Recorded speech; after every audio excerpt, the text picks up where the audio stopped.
Greetings, my fellow freedom lovers, sovereign thinkers, LLPs for this podcast. My name is Craig, trained greetings from the beautiful fucking Manhattan, South Florida. And today's date, Sunday, August 27th, 2017. I know there's some damage, a great amount of damage is done in the Texas area. I'd like to thank some of my colleagues or pen pals on Facebook that you're safe. So hopefully everyone is alive and well. A lot of damage has been done, especially flooding. So pray, wish them the best over there as well. Just a good example of what's happening around the world. In addition, I'm at CJ's Java Lounge, located at 400 Southwest 1st Avenue, Suite 1, along the New River, Fort Lauderdale, in the Yacht Club, southwest section of the Andrews Avenue Bridge. They may hear some kids run around here, which is okay. I like this cool and fun environment. And I just decided, some things are happening. This is as usual, but other folks are mainly focusing on the pardon of Sheriff Joe Arpaio. And what's interesting is one of the things they're not really talking about is refusing to investigate hundreds of child sex crimes. So I'm going to be talking about that and other stuff that popped out in reference to Charlottesville. Of course, they're going to use the whole Brave New World platform. Plus, one video came from Newsfeed. Actually, the gentleman named Charles Patrick interviewed an elderly woman and talked about what happened and said it was a setup, which I never doubted by any means. So let's just start off here by Rachel Belvin's off of the Free Thought Project, which the media bias fact check site said they're mixed views. Of course, as I always want to say, mixed views. However, always observe responsibly. And we've got some links in here as well, just so folks you can read them. And it's entitled, Sheriff Who Trump Pardoned Protected Pedophiles by Refusing to Investigate Hundreds of Child Sex Crimes. Sheriff Joe Arpaio's office failed to investigate over 400 sex crimes with victims as young as 2 years old, and many of which the suspects were already known. It came out today, believe it or not. Further, Trump issued his first official pardon on Friday, sparing former Arizona Sheriff Joe Arpaio, who was found guilty of contempt after he violated court order in a racial profiling case by continuing to target illegal immigrants. While both Trump and many of his supporters have applauded Arpaio, who refers himself as America's toughest sheriff, there is one thing that he is not always tough on: pedophiles. In fact, according to a report from the Associated Press in December 2011, Arpaio's office failed to investigate more than 400 sex crimes that were reported in Maricopa County from 2005 to 2007, including dozens of alleged child molestations that were inadequately investigated and in some instances were not worked at all. The report cited current and former police officers familiar with the cases who claimed that the victims of the horrific crimes were as young as 2 years old. In El Mirage, city where Arpaio's office was providing contract police services, officials reportedly discovered at least 32 reported child molestations, and even those suspects were known in all but 6 cases. Arpaio failed to follow through. While Arpaio made headlines for his infamous tent city jail camp, in which nearly 1,000 illegal immigrants were forced to live outdoors in Arizona's sweltering 120-degree heat, he did not make headlines for his treatment of the children of illegal immigrants. According to the officers who worked with him, many of those children were victims of sex crimes, which Aparial ignored, as he just let their American citizen predators run free. After Aparial contract that ended in his office was no longer required to provide police services for El Mirage. Detective Jerry Laird told the AP he found that an overwhelming majority of the cases he received from the office hadn't been worked, which meant there were no follow-up reports, no collection of additional forensic evidence, and zero effort after the initial report of the crime was taken. While some cases of Aparial's office neglected were turned over to prosecutors, the report noted that the El Mirage Police Department claimed most were no longer viable. Evidence dating far back as 2006 has grown cold or wasn't collected in the first place. Victims had either moved away or otherwise moved on. Don't worry, you hear the kids chit-chatting and all that. Hey, it's okay. It doesn't bother me one bit. They're not on me, just projectile like me, right? I love it. Don't get me wrong. Aparial held a news conference in response to 2011 report, but he said, if there were any victims, I apologize to those victims. As the Three Thought Project has reported, a number of cases involving pedophiles have come to light under the Trump administration, such as the pedophile ring investigation that resulted in over 900 arrests in May, and a sex trafficking investigation that resulted in over 1,000 arrests earlier this month. This raises the question, why aren't Aparial and other members of his office being held to the same standards?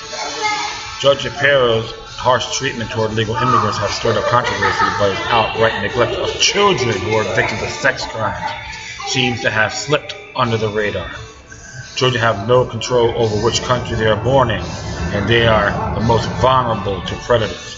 If a child is a victim of a sex crime, the question of whether the predators are illegal aliens or illegal American citizens should not keep officials like Sheriff Aparial from holding them accountable for their actions, and he should be held accountable for his failure to do so. And it is interesting because Miss Belvin's makes a lot of sense here, and there's articles in here too. Of course, December 9th, 2011, Aparial was criticized over handling the sex crime by the New York Times, so it's been coming around a lot. And that is the question for Sheriff Aparial. How come you didn't fulfill your obligation on protecting the children? We're not following through with investigations. And it's all those people that praise Aparial as the toughest sheriff in town and Fox News and all that. And even on InfoWars. You always got to look at this whole scenario into a bigger picture. I do find this disturbing on pedophile rings and child molestations and all that. And those individuals have been scarred for life. And it's wrong, and I condemn it. Know why? The question to Sheriff, how come you never followed all you folks out there that wanna, it's a great thing that Sheriff Aparial was pardoned, and they're all worried about him going for treason, or Trump being maybe charged for treason or impeached and all that. This is a lot bigger than what they're talking about on CNN. Something to look at. Real be careful. This is what I get. Alright, so next one here is a nice long one. Came from thegovernmentrag.com. And it came out yesterday, to be exact, by Jack Mullen. Extended the Charlottesville conspiracy and the anti-American, anti-white, subversive, hate-promoting media. Interesting article. It's nice and long, so you can kick back, relax. Don't worry, I'm going to post this all on my Spreaker page, etc. And will start off as it reads. Let's see if it opens up a little bit. Yeah, one more time. One more time. That was alright. It says here, is America occupied by a foreign occupying enemy? The American federal government and most state governments are now de facto. They have been usurped and are occupied by deceivers operating in accordance with communist model of maintaining control of the people using deception. They are American constitutional governments. I want to refer this article to especially important and insightful book written by a former KGB major and director of the KGB Office of Strategic Planning until he defected to the United States in 1961. And tonally goes in. This book is the essential guide to understand why I say governments in the U.S. are working under a model, much like the model by the Soviets and refined by communists over many decades. And a reminder of Article 1 will refer to New Lies for Old by Antonio Garcia as NLFO. People playing with the toys, don't worry about it. This model requires tightly controlled information, darkness internally instead of transparency, and the maintenance for a complex external deception which hides actions, goals, and operations of the inside, while separate, usually operated presentations promoted on the outside. This dichotomy is maintained through forceful use of aggressive deceptions while fastidiously covering leaks, discrediting, or eliminating critics and dissenters, and requires ironclad, airtight control of the mainstream media. Compared to the communist government, Western governments historically were less deceptive and more transparent, in part because of the so-called fourth estate. The media and the vigorous competitive pressures possible through the public accessible information such as books, public speaking events, and other lawful means of examining inner workings of government, including legal protection and public knowledge of political whistleblowers. The difference between communist and non-communist systems and their reactions to the internal crisis and in their external policies determined from the different roles of disinformation in their respective systems. Democratic systems, being more open, therefore inherently more stable politically, do not need disinformation to hide internal that occurs from time to time and the means by which they are resolved. NLFO, page 23-24. The events and deceptions at the Charlottesville are communist clash and details are complicated to tease out. The Charlottesville incident appears to have been set up months before, with operatives creating credibility using electronic media with help from the likely prepaid actors showing up on the day of the event and the possible filming of the drama-filled Charger crowd incident prior to the day of the event. Charlottesville drama was devised and orchestrated in a formal kind of race war in America, attempting to brand attempts by whites to organize political events as racial and white supremacists conspiring to organize against other races, mainly blacks. The Charlottesville Unite the Right outdoor event was created to cause deep emotions and feelings of hate and disgust towards whites, and especially to make it seems evil whites might try to have events which bring up issues affecting mainly whites, especially white associates with non-global national agenda activities which are politically incorrect for white cultures today. You can say on Mind Control 101, right? This was meant to cause racial tension and to further divide the nation more along ideological racial lines, and it was also meant to associate white nationalism with white supremacy. The false public message portrayed was white supremacy equals white nationalism. The fully controlled by the same people who now control the state mainstream media were literally howling this narrative. The very first newscast originating from Charlottesville. One of the first commentators of state actors on the scene in Charlottesville was Brennan Gilmore, a former State Department employee with history of entanglements in psychological operations and hoaxes to achieve agenda.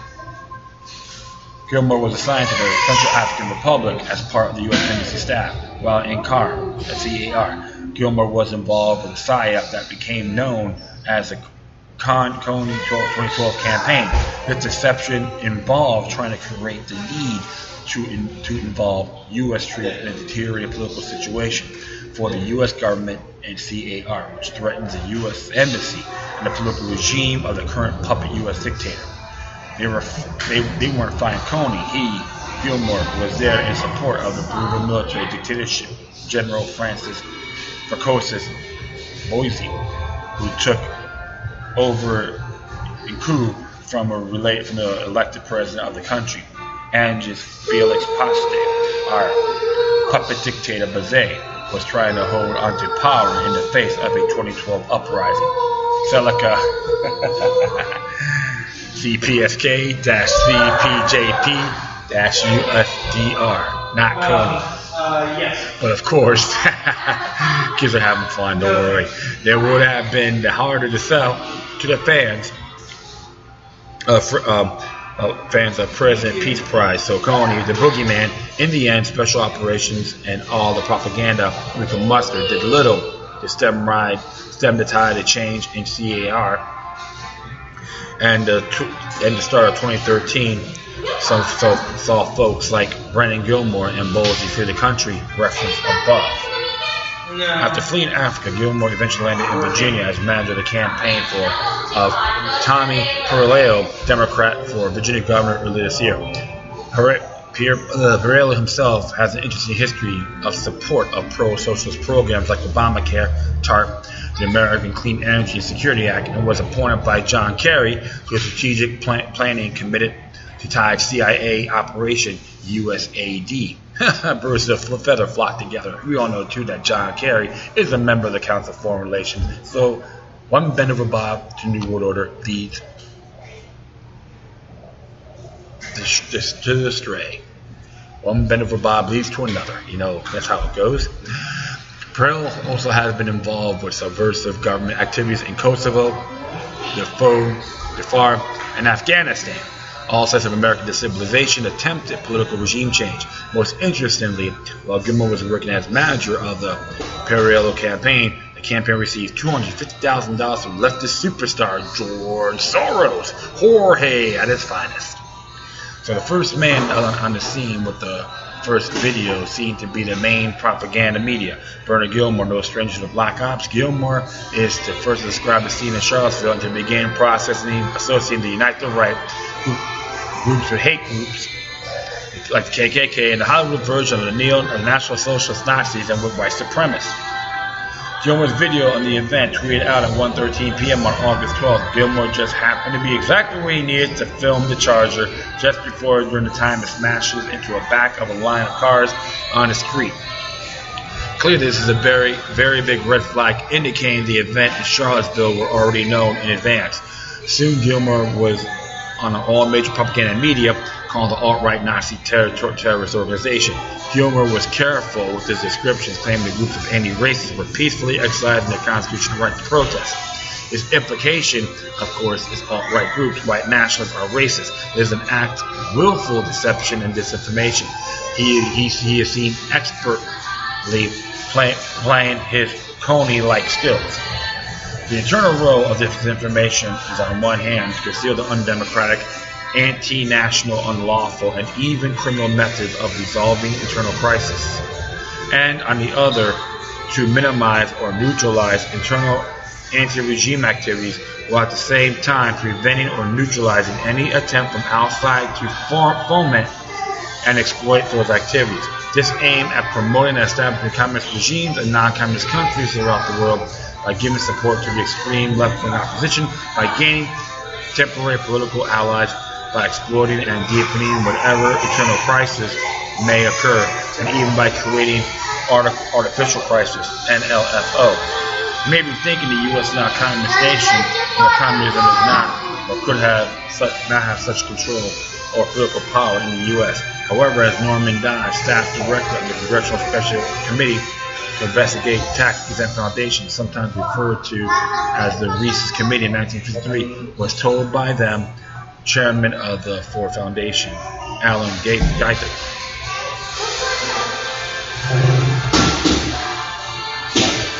Mr. Dodd, all we had in the making of policies here had experience operating under directives, the substance of which is that we use our grant-making power as to alter life in the United States that can be comfortably merged with the Soviet Union. Underlying is mine. It is an argument the American government has been usurped and now is operating under a communist model, not necessarily requiring the label communist, but rather maintaining control of power, neutralizing opposition, and creating fabricated events were used to influence people in support of their anti-national agenda. Communism is a political system of control, not an ideology competing for mind share and the informed public at large. And steering this government and a large portion of state governments now operating under the same model from exposure of their criminal and anti-American activities is complicity and total control of the mainstream media, including television, cable, satellite, print media, and with post-Charlottesville regulations, silencing pro-American nationalism, public speaking events too. In fact, staging events like this always leads to more law and regulation which telegraphs what the state's agenda was in the first place. One of the most scary and arbitrary controls of the speech in the communist tool is the creation of laws creating something fabricated for purposes control called hate speech, which is any speech they hate to hear. Governor Cuomo used the Charlottesville March to push legislation in New York. We're going to stand united against hate. Across the country, Republicans pushed to rein in protesters. Paid lawmakers call for tougher hate crime laws in response to Charlottesville violence. You see what's going on? It's a Hegelian theory, Hegelian dialectic. Problem, reaction, solution. Kill, boom, who benefits? I'm going to keep on going here. And given control over the communications media, communist governments need have no fear of adverse publicity. They can say one thing in public and do the opposite in private with complete impunity. They can also use for information purposes the facilities of their intelligence and security services, which operates on a scale and with immunity unparalleled in the West and LFO. Any government of external operatives with total control over communications media will have no fear of adverse publicity and can say nothing in public while contradicting those public words in private with impunity. Here is a crux. And in the short of this article, the events in Charlottesville are clearly disinformation, beginning with the consistent political presentation in the media, national media, the media which we shown in the Jewish agenda to disarm America, to be entirely under control of a single ethnic, religious, political group made up of corporations which appear distinct but are consistently in lockstep regarding their programming agenda.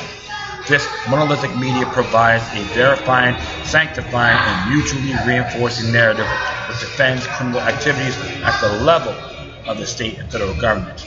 An easy indicator of the media's shared complicity, the obvious, is that they never disagree on any national issue. The mainstream no longer does any investigative journalism and stands ready to recite the same talking points on every channel, electronic or print. In Charlottesville, the entire mainstream media began claiming the event was an organization gathering of white supremacists, including neo-Nazis and KKK, who had attracted crowd opposition group comprised of Antifa, Black Lives Matter, anti-racists, and others.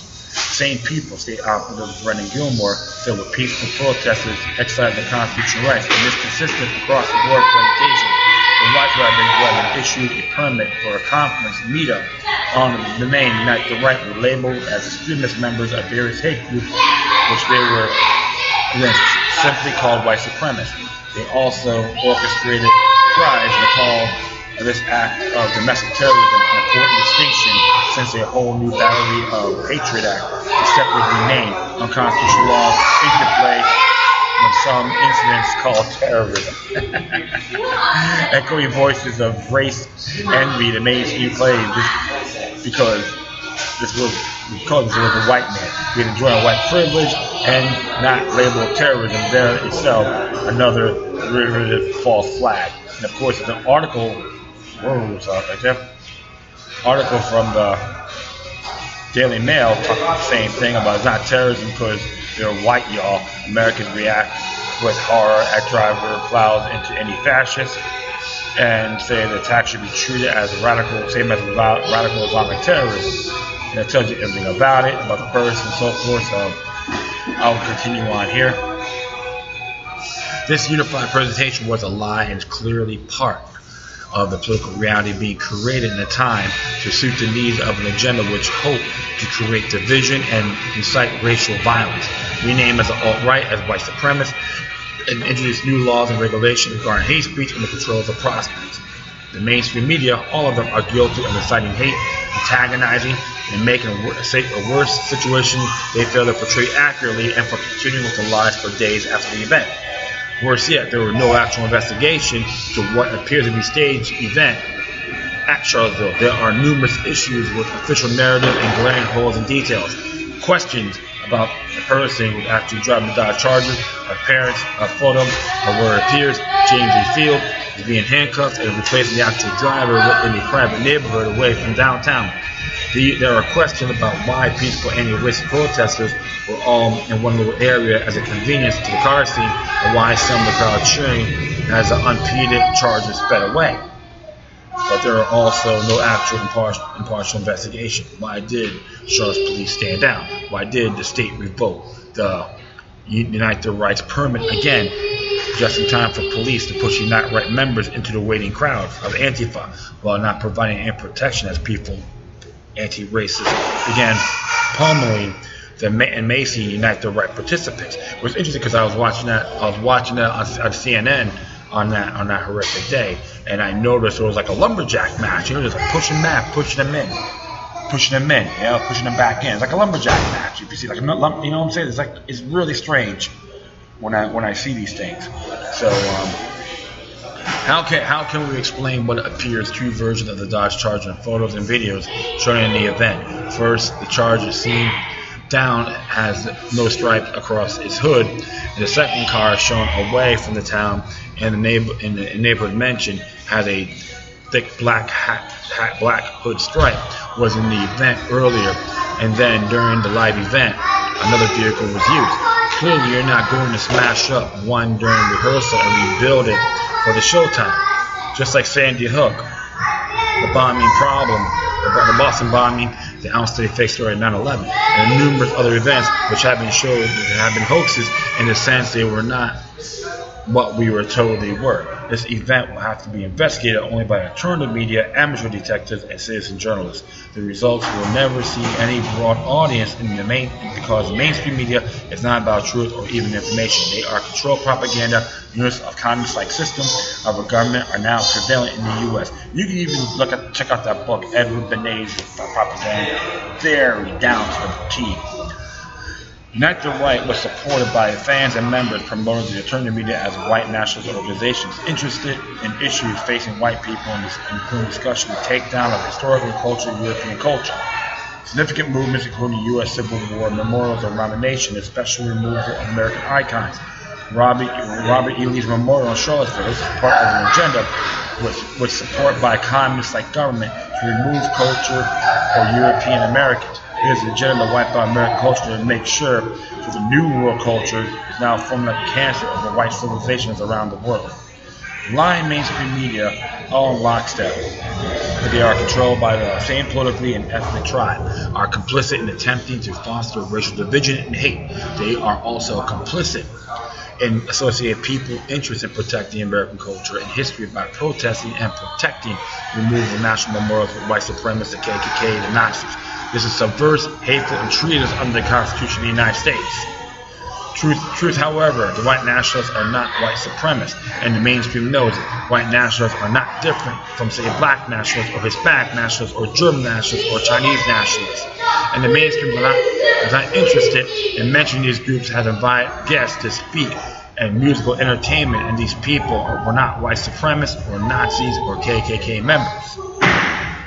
On the other hand, when mainstream media was clearly quiet, was mentioned the hordes of acknowledged hate groups which showed up on cue just in the protest event, like Antifa, Black Lives Matter, Black Panther groups. I could say more like the New Black Panther Party, I would say that. Communist agitators like the Southern Poverty Law Center and groups tied into the Democratic National Party. One individual saw 6 buses loaded with people who were grouped according to their shirts. See, people with Black Lives Matter t-shirts, even one group with the KKK t-shirts. Why does the mainstream media investigate who ordered the t-shirts and bust them in these paid troublemakers. Not a peep. Exactly. And there's an interview on that too. I'm going to add to the footnotes. And it says here on the other mention, something free, plain strange about what happened in Charlottesville. Redice TV was invited by the alt-right to attend and film, interview, and publicize the event and speakers their speeches planned for the Unite the Right event. Henrik Palgren of Redice TV arrived early to the event only to find a cell phone has been erased completely remotely, and its two primary websites, Redice TV and RediceMembers.com, have been attacked and the content erased. These sites are still down now 8 days later. According to Palgren, the sites were hacked and the content erased. Now we know it takes something in high places to order the simultaneous wiping of cell phones and security protected web servers, one server in New York, the other Amsterdam. Not surprisingly, Redice TV is a supporter of the alt-right and champion for white people issues around the world. Redice.tv features interviews and news about worldwide genocide of the white race and destruction of white culture in Europe. Destruction caused by the massive influx and forced immigration of millions of invading refugees and the destruction of white heritage and culture through multiculturalism and diversity campaigns. It can't be no coincidence Redice was hacked and wiped out on the days of this event. The conclusion must be Charlottesville was staged, done with the help of the city of Charlottesville, its mayor, the state of Virginia, with a tacit support of the governor and with help from intelligence agencies working in the background. This event was well-funded, involved standing down the police department, control of the national media, and a gigantic publicity control false flag event. One moment.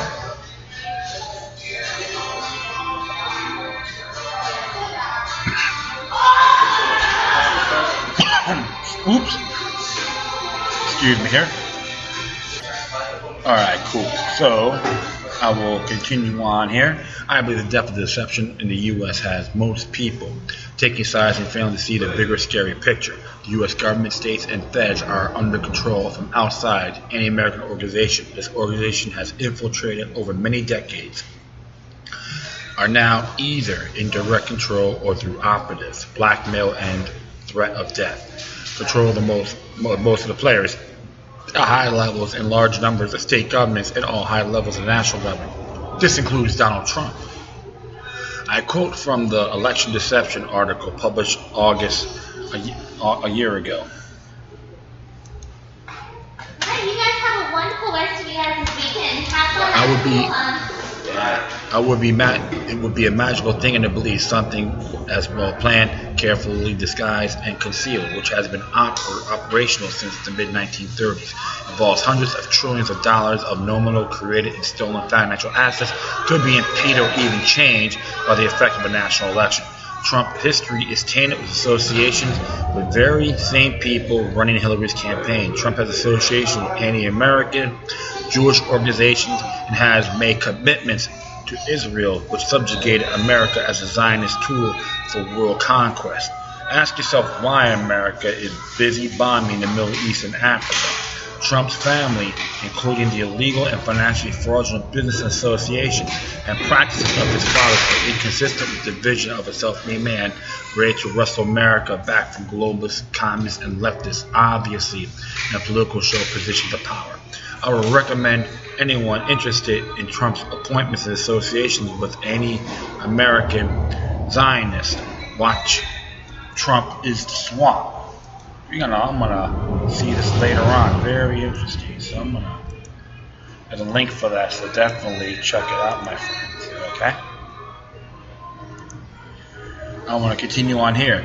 The issue with America is now with outstanding level of disinformation and direct deception. It is getting difficult for anyone to understand what appears to be a crazy situation every day in America. Most white people put their faith in Trump, believing he represents their interests, understanding their plight, feels their growing pains, and would make good on his promises. But we're already into August, nearly all of Trump's campaign promises have not been fulfilled or even appear on the horizon as possibly being fulfilled. We hear great words and promising tweets, but in reality, nothing is better, and it's still getting worse. America must vehemently denounce the mainstream media, bring TV sets to the streets to be hauled away as garbage, turn off the mainstream radio news, lining barricades with disinformation and agenda printing presses like the New York Times or Washington Post. Americans must learn skepticism and automatically distrust publicly announced information. In these dark times, everything which springs forth from the established channels is a lie and usually means the opposite of what is broadcast. Because I mentioned communism, it should be enlightening for everyone to learn more about the Bolsheviks and the so-called revolution, which was really a bloodbath visited on the white people of Russia beginning in 1917. And to some degree continuing today. The Bolshevik Revolution is not related to the events of Charlottesville because communism is a stream moving from target to target over generations. During the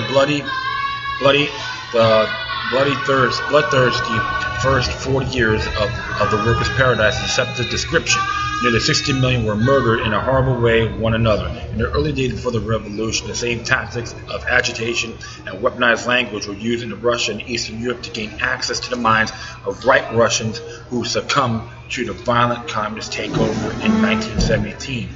The same people, ethnicity, religion, and allegiances who orchestrated the Bolshevik Revolution now surrounded and advised President Trump today as his behest have been put in charge of a significant number of important positions inside the Trump administration. The nature of the communist dialect is to provide two teams or two poles and pit them against each other. In the case of Charlottesville, the crews are brilliantly pointing to the left, the Clintons, Obamas, and Soros's, but the left screaming Trump has failed to condemn to the satisfaction those evil white supremacists, throwing clear and strong cover for Trump in the eyes of the whites who elected him. This is deception and subversion as Trump supporters made him believe that Trump cares about white nationalists and Americans of European descent. This is a game, a con, sleight of hand. The scope and scale of disinformation activity by communist regimes is virtually unlimited. There are no legal or political obstacles to disinformation operations. A police state with decentralized authority is total control over resources, its untrammeled ability to execute maneuvers and sudden shifts in policy, and its immunity from pressures of organized public opinion offers tremendous advantages for disinformation operations as compared with the democratic system, NLFO. What does Charlottesville's conspiracy have to do with white genocide in America and European Western nations? That's a good question. With white European Americans is still a dominant population overall in the United States, but their numbers fall behind non-Europeans and younger demographics, a condition which will soon see white Americans become a minority overall in their own country. From 2000 to 2010, a decade during with the white population who grew by 1.2%, the number of white children in the United States declined to 4.3 million. Meanwhile, child population of Hispanics, Asians, and people of two or more races were increasing in comparative terms. Whites considered just 50% of America's young people down from nearly 10% in 1990, but Hispanics continued 23%, just up from 12%. Small white populations already are evident in institutions that serve youth, such as elementary, secondary schools. The census projection shows that white child population continue to decline for years to come. White children will become a minority of children under 18 before 2020, and soon thereafter, the white population as a whole is projected to begin to decrease. That's some interesting sources here. Genocide is a complex topic. The definition encompasses multi-criteria, each of which alone can constitute genocide against a target group.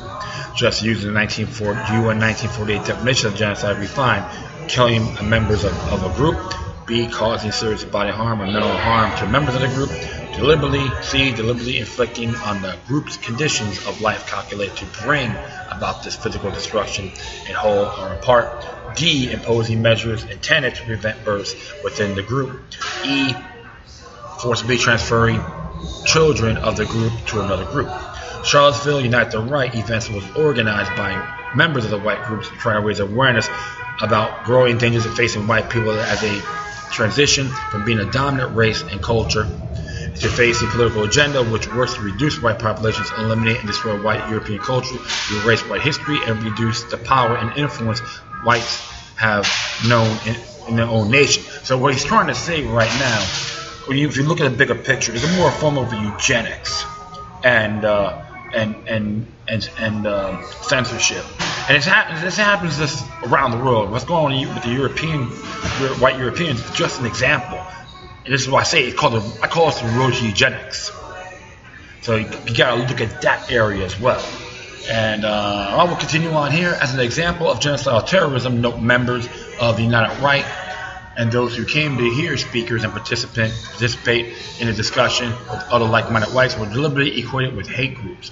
The mainstream media, working in synchronized lockstep, portrayed and defined the United Right events as a meaning of white supremacists, equating the members to Hollywood version of World War II Nazis, black-hating KKK members, and even domestic terrorists. The mainstream media's portrayal of the people who were interested in white nationalism, white culture, white history, and promising faces of white people as terrorists was a deliberately malicious attack on white people in general. Further examination of the Charlottesville event termed a white genocide referred to my article, Charlottesville, Whites Will Not Be Allowed Peaceful Events to Discuss White Genocide and the Destruction of American Culture. And I gotta say this, if they gotta try to shut these individuals down, I will call out those bastards on censoring them. Because if you hear some of my past shows, I boldly condemn, I'll make that boldly condemn all forms of genocide and damocide. It has to be addressed. Alright? And here's a great, interesting quote here by Professor Nola Arctabi from Harvard Magazine. The goal of abolishing the white race is on its face, so desirable that some may find it hard to believe that it could concur any position other than from committed white supremacists. Make no mistake about it, we intend to keep bashing the dead white males and the live ones and the females too until the social construct known as the white race is destroyed. White people are facing genocide around the world. Have a look at white South Africa graphics, for example, in the genocide process. European whites are being targeted for extermination by definition of the word genocide, while immigrants around the world, especially incompatible cultural immigrants, are overrunning white populations from the Middle East and Africa. Most people today are indoctrinated in schools specifically created and controlled to present a worldview where in fact white people are privileged and racist and slave owners and property stealers and hateful. That's a real shame. I've never been privileged. My rights are natural born. But I'll continue on here. Colleges around the world and the U.S. are teaching anti-white, hateful to European culture courses, and this stripe is affecting the minds of young people. While mom and dad are out slaving to pay tuition, making interest payments, pay rent on their land, property taxes, as well as a host of practical fees like licensing fees, rising motor vehicle fines, court costs, the schools are filling their children with self-hate and disrespect from their ancestors. And that is wrong, my friends. Courses with this textbook, The Converge of Race, Ethnicity, and Gender, Tracy Lynn Robinson Wood, are filled with anti-white, genocidal, fostering hate ideas about white history and the nature of white people. Textbooks like this teaches a false reality, race, gender, ethnicity, and are a social construct of non-biological fact, and whites haven't figured it all out. From this textbook, it says here, due to the social construction of whiteness in American society, white people lack understanding about the effects and consequences of white and racism on their own lives due to largely race, typically referring to non-white people.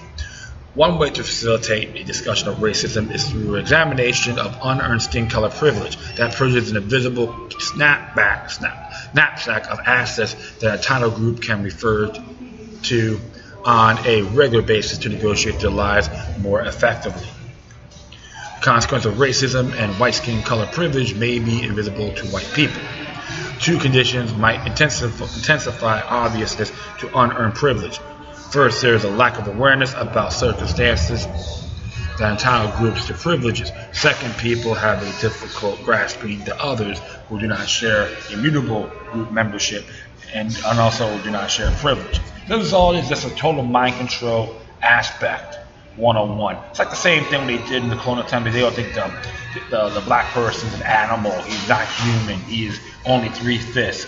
And other peasants as well. That's how these people think, which I see across the board. So I will continue on here. These sentences are reflective of the entire 400-page of this anti-white, anti-reality manifesto, based on race envy, attempting to convey the idea that white have highly evolved, peaceful, bountiful civilizations in which white people excel because some of the nature provided unfair privilege. This idea is egregiously childish and malicious. This is a psychological warfare used to make whites feel guilty for living in a nation they built, which is predominantly white. It goes without saying, all races are encouraged to live in a country where predominantly their own race, language, and culture.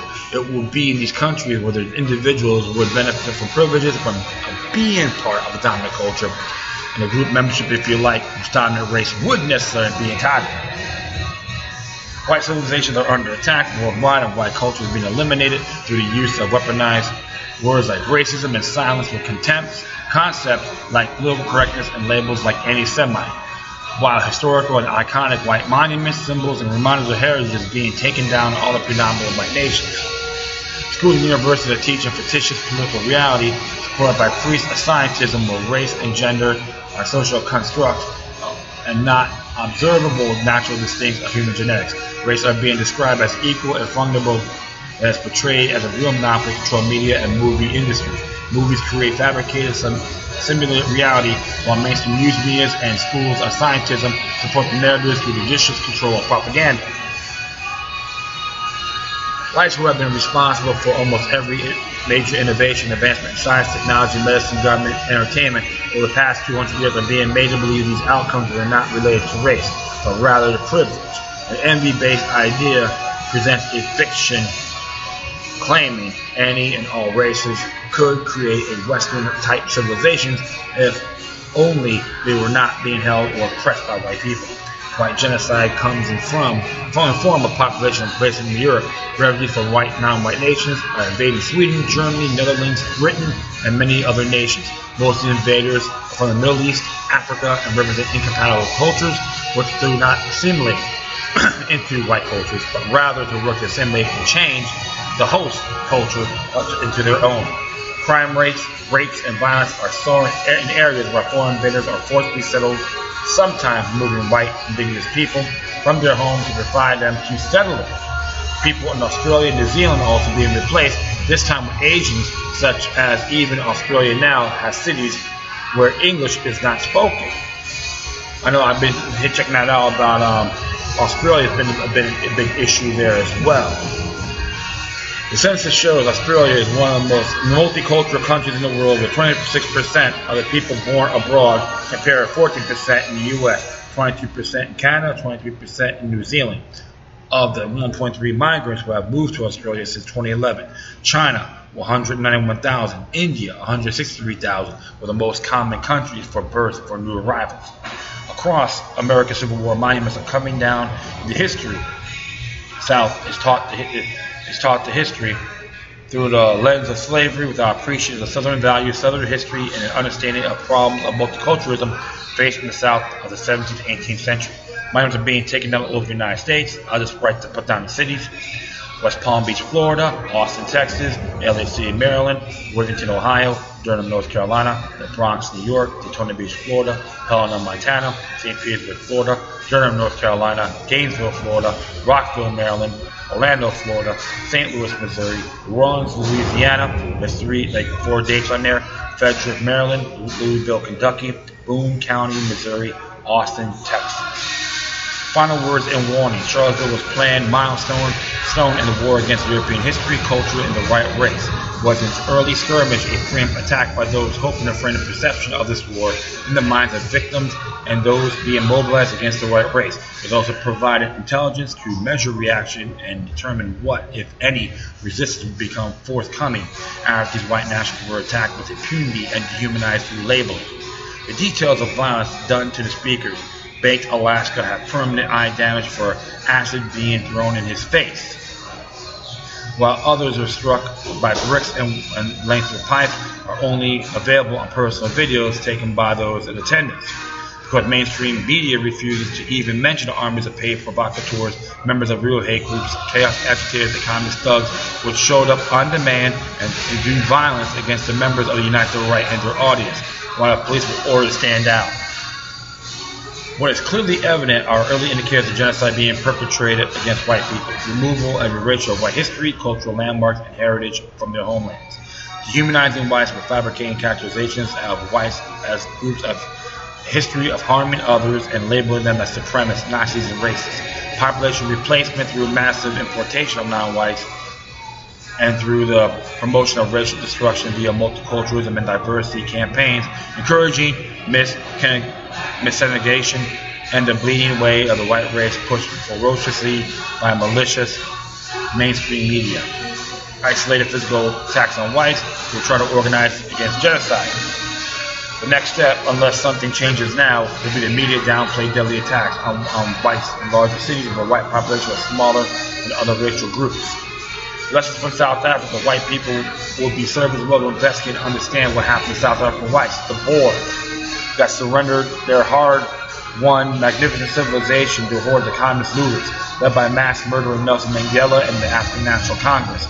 Whites in South Africa are being tortured and murdered, while no media outside South Africa even mentions the atrocities. Meanwhile, in what was one of the most advanced and safe civilizations in the world, is one of the first heart transplant with beautiful cities and technologies created solely by the South African whites, it is now a world failing into disrepair and collapse as the crime rate soar for more than 400 whites are living in shelters, have been removed from their homes, banned from employment, and run off their property. Accurate numbers and details of what has happened to whites in South Africa are hard to find because of the complicity and control of the communist ANC-controlled media. America's got affirmative action, elsewhere got affirmative action. And there's some videos on here. You have the video on here talks about it, and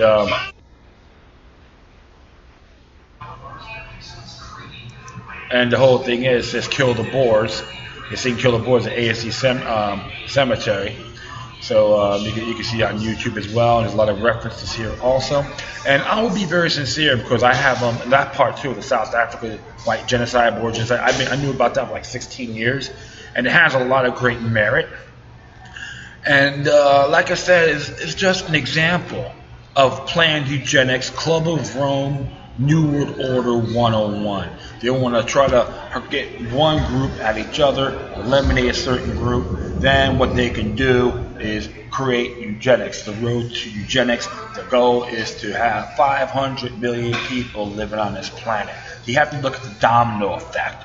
And what's interesting too about what's going on in South Africa with the white folks being brutally murdered, raped, and pillaged during even the ANC. So you have to look at how government thinks. It becomes a domino effect. They want a scapegoat, then after people manifest, they go, hey, you guys are next. We use you, we're going to screw you.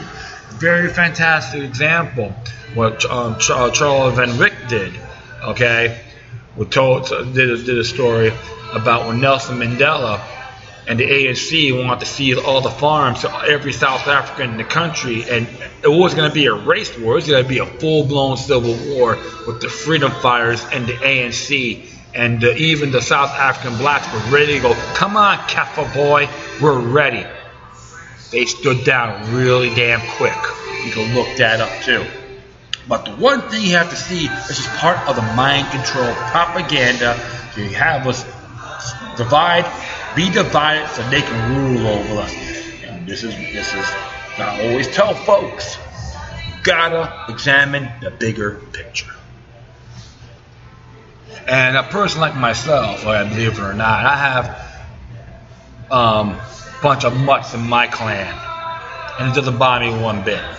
But I don't want to see anyone's heritage, culture, and individual identity be terminated. What's happening to them is happening to other groups as well around the world. You can just look at the history books and people can understand that completely. You gotta condemn this like everything else. So I boldly recommend folks to start thinking for themselves, Do your homework and be strategic. Sun Tzu, The Art of War is a great book to read. That's what they're trying to use. You get that and Edward Bernays' propaganda. There are two fine examples of what they want us. They want how to manipulate folks. You know, for the whole thing with Edward Bernays' propaganda fund. You got to have that Sun Tzu mindset. So that area here, my friends, very chilling. Doesn't matter where you're from, what your heritage is. It's one big domino effect. And I'm going to add a video on here in reference to Charlottesville. And from Truth Feed came out today. It says new eyewitness evidence emerges that Charlottesville was a setup. It says here the mainstream media has been quick to avoid the story despite Charlie Patrick's best efforts to get it out. For days, Patrick has been using the internet and social media to get this message out there to tell people was an eyewitness who was a friend who was in Charlottesville told him. Patrick's friend, who is also African American, has said staunchly she witnessed extremely shocking yet unsurprising. Charles Patrick's friend claimed she saw multiple buses and all operating unison pull up in coordinated effort, and the occupants of these buses exited wearing Black Matter gear as well as others wearing KKK gear. As Patrick pointed out, why on earth the KKK and Black Lives Matter be sharing buses? Interesting. This is an interesting interview too, my friend. So you gotta always see this, you know, always look at the bigger picture. And it says if what Patrick's eyewitness saw is accurate, it sounds like another classic tactic from the left. Busing in actors who play the role of agitators on both sides in order to escalate conflict. This is something we've seen time and time again from the left, and usually billionaire pot stirrer George Soros has in hand of funding these sneak tactics. So I'm definitely going to put that on the footnotes because it is essential. And I find this absolutely disturbing, my friends. Okay, so and that is it. I'd like to thank everyone for listening. Plus, feel free to download and share us throughout your social media networks. If you have any questions, comments, or you want to send me something that's interesting and may want to check out, whatever you do, please address your correspondences with decorum. You can hit me on Facebook, Twitter, Google+, Breaker, iHeartRadio, Tumblr, YouTube, Freedom's Network, Scene.life, Minds.com, FutureNet.club, Patreon.com/level3. If you want to donate money, that'd be great. In addition, you can email me at LokiLuck3@gmail.com or LokiLuck03@protonmail.com for those encrypted types. Once again, thank you for your time. Plus, always remember that the demoniac resistance something to the soul and can liberate humanity. Until next time, take care of yourselves. Keep on spreading the love, and may your guardian spirits be with you.